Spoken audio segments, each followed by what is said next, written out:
Obra Voltei. Capítulo 1. De volta.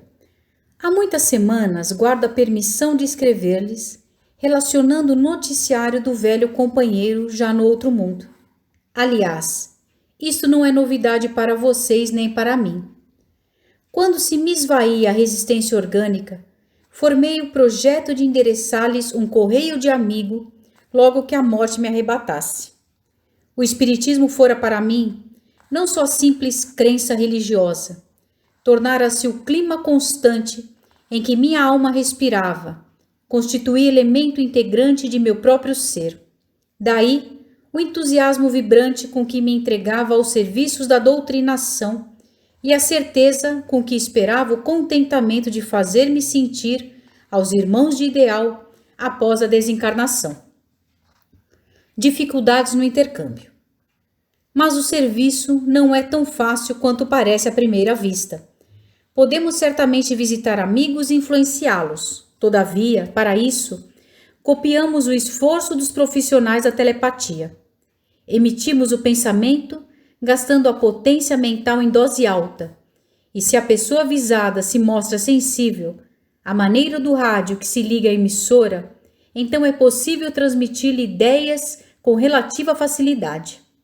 Por vezes, a deficiência do receptor, aliada às múltiplas ondas que o cercam, impede a consumação de nossos propósitos.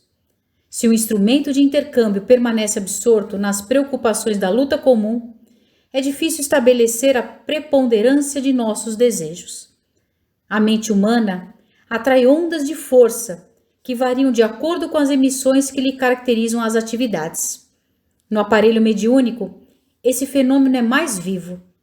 Pela sensibilidade que lhe marca as faculdades registradoras, o médium projeta energias em busca do nosso campo de ação e recebe-as de nossa esfera com intensidade indescritível.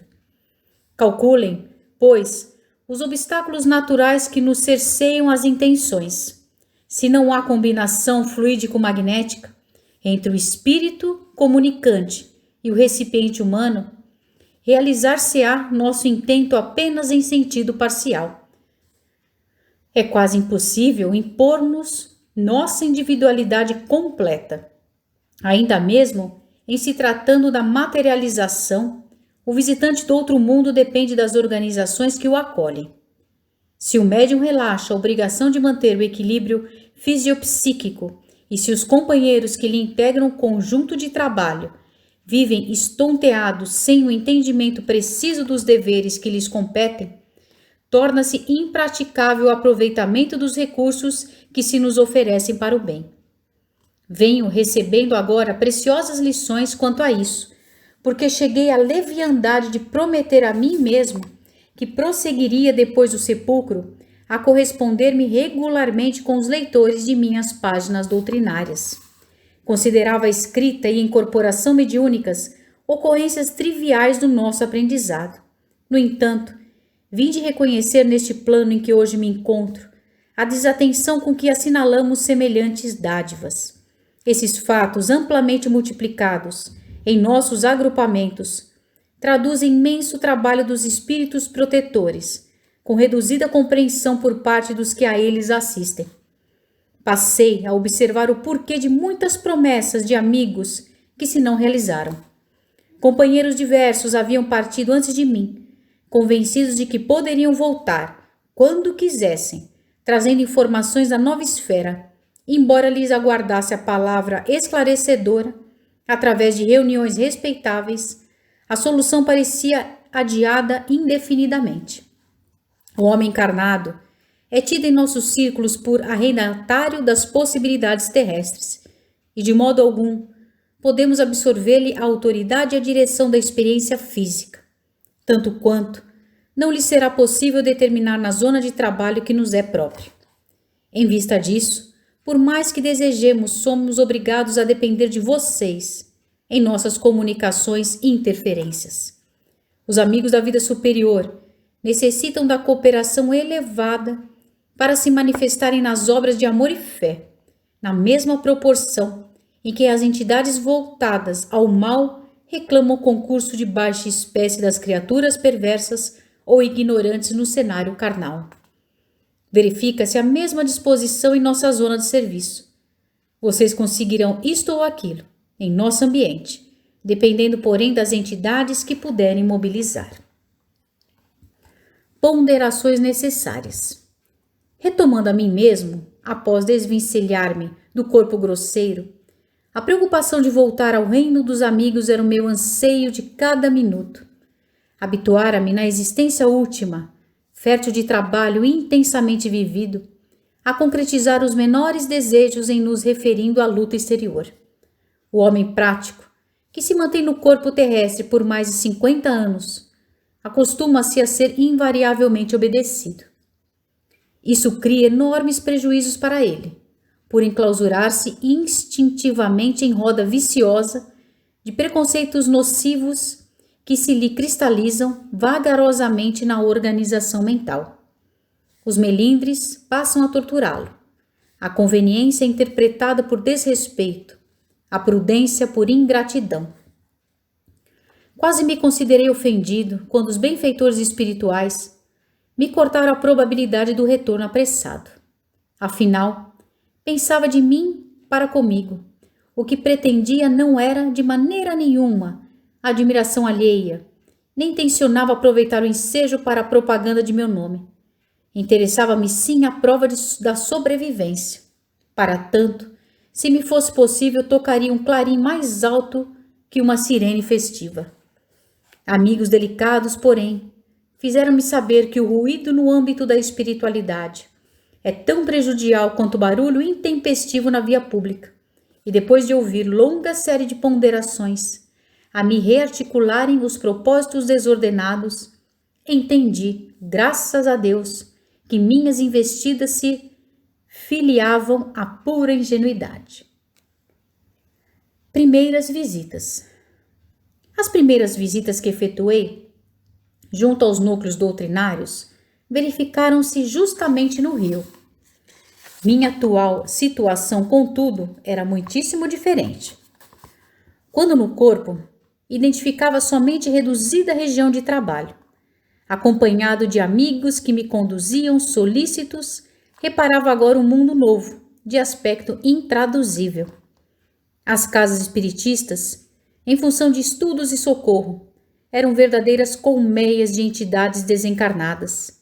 Algumas em serviço de benemerência evangélica, outras, e em número imenso, vinham à cata de alívio e esclarecimento, a lembrar-nos multidões de acidentados às portas dos hospitais de emergência.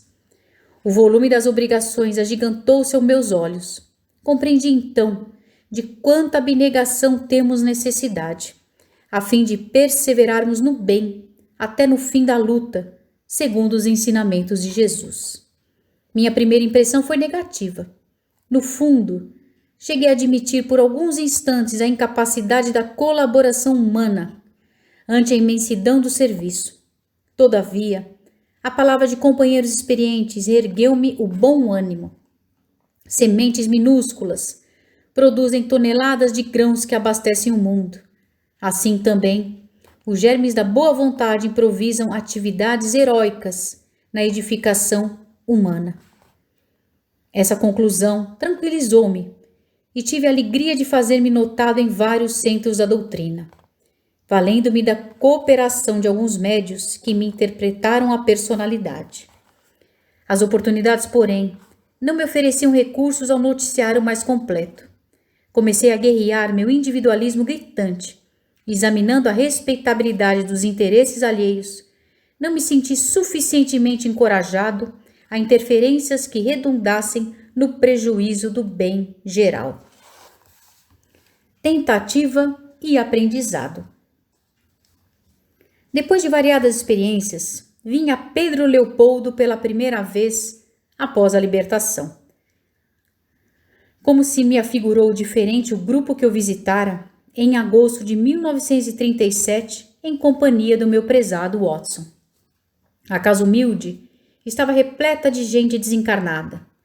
Os companheiros ao redor da mesa eram poucos. Não excedia de 20 o número de pessoas no recinto. As paredes, como que se desmaterializavam, dando lugar a vasto ajuntamento de almas necessitadas que o orientador da casa, com a colaboração de muitos trabalhadores, procurava socorrer com a palavra evangélica.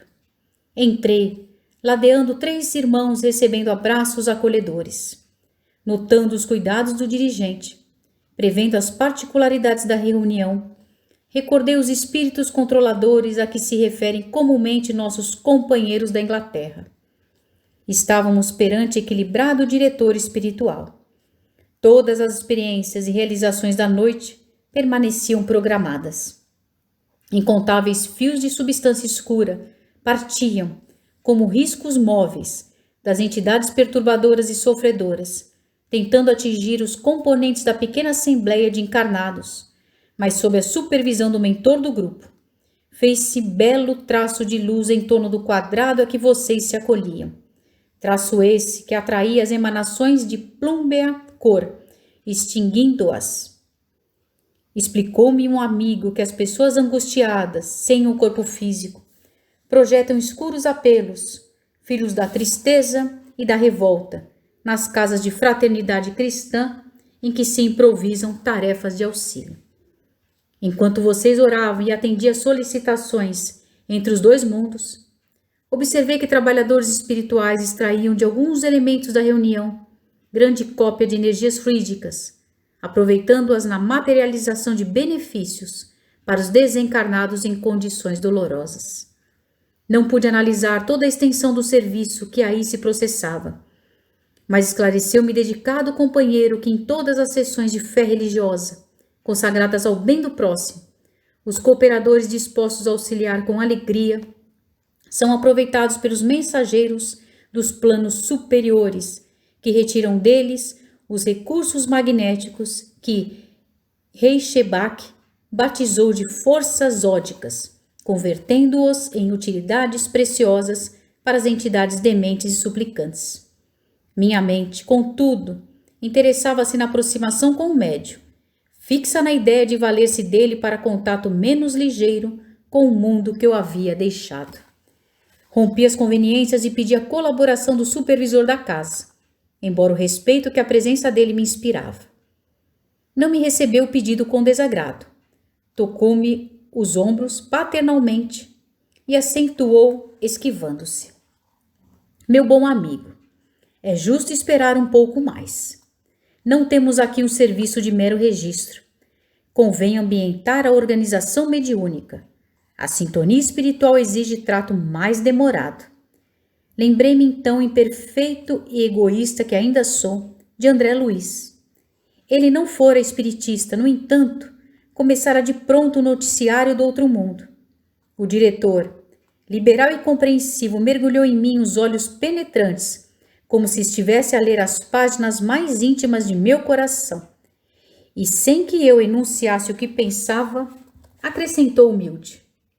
Não julgue que André Luiz haja alçado a iniciação de improviso.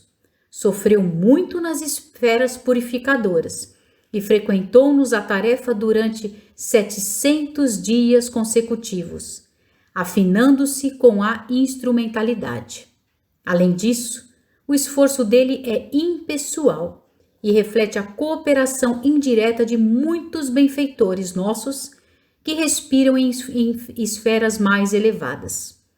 E passou a explicar-me as dificuldades, indicando os óbices que se antepunham à ligação e relacionando esclarecimentos científicos que não pude guardar de memória.